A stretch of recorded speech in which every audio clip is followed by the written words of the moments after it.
Genesis 19. The two angels arrived at Sodom in the evening. Lot was sitting at the city gate.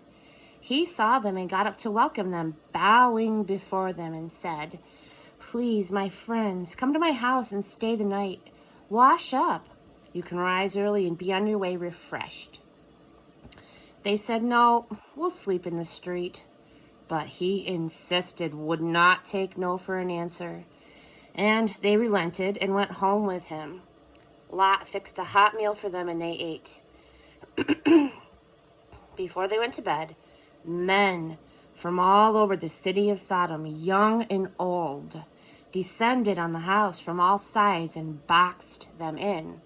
They yelled out to Lot, "Where are the men who are staying with you for the night? Bring them out so we can have our sport with them." Lot went out, barring the door behind him, and said, "Brothers, please, don't be vile. Look, I have 2 daughters, virgins. Let me bring them out." Oh my goodness. "You can take your pleasure with them, but don't touch these men. They're my guests." They said, "Get lost. You drop in from nowhere, and now you're going to tell us how to run our lives? We'll treat you worse than them." And they charged past Lot to break down the door. But the 2 men reached out and pulled Lot inside the house, locking the door.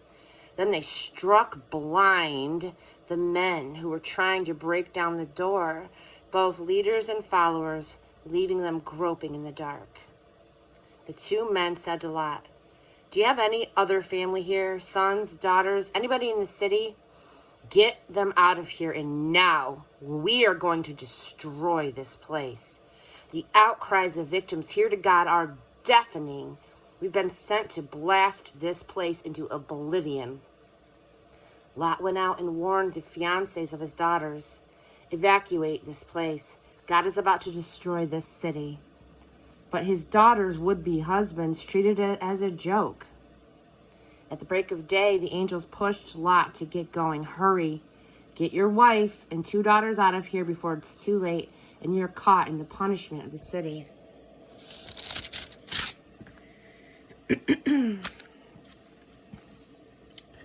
Lot was dragging his feet. The men grabbed Lot's arms and the arms of his wife and daughters. God was so merciful to them, and dragged them to safety outside the city. When they had them outside, Lot was told, "Now run for your life. Don't look back. Don't stop anywhere on the plain. Run for the hills or you'll be swept away." But Lot protested, "No, masters, you can't mean it. I know that you've taken a liking to me and have done me an immense favor in saving my life, but I can't run for the mountains. Who knows what terrible things might happen to me in the mountains and leave me for dead? Look over there. That town is close enough to get to. It's a small town, hardly anything to it. Let me escape there and save my life. It's a mere wide place in the road." "All right, Lot, if you insist, I'll let you have your way, and I won't stamp out the town you've spotted, but hurry up. Run for it. I can't do anything until you get there." That's why the town was called Zor. That is small town. The sun was high in the sky when Lot arrived at Zor. Then God rained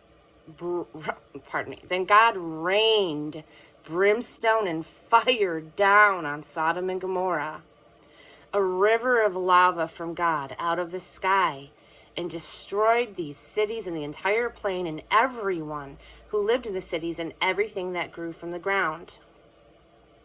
But Lot's wife looked back and turned into a pillar of salt.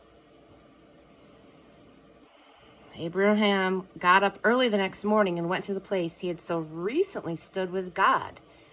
He looked out over Sodom and Gomorrah, surveying the whole plain. All he could see was smoke, belching from the earth like smoke from a furnace. And that's the story.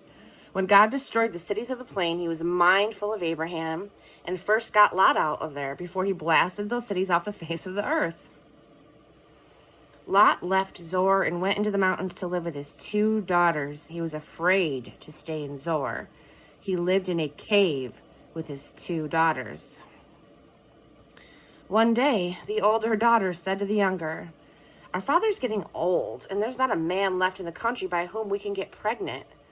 Let's get our father drunk with wine and lie with him. We'll get children through our father. It's our only chance to keep our family alive." They got their father drunk with wine that very night. The older daughter went and lay with him. He was oblivious, knowing nothing of what she did. The next morning, the older said to the younger, "Last night I slept with my father. Tonight it's your turn. We'll get him drunk again, and then you sleep with him. We'll both get a child through our father and keep our family alive." So that night they got their father drunk again, and the younger went in and slept with him. Again, he was oblivious, knowing nothing of what she did.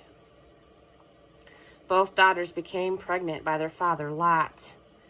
The older daughter had a son and named him Moab, the ancestor of the present-day Moabites.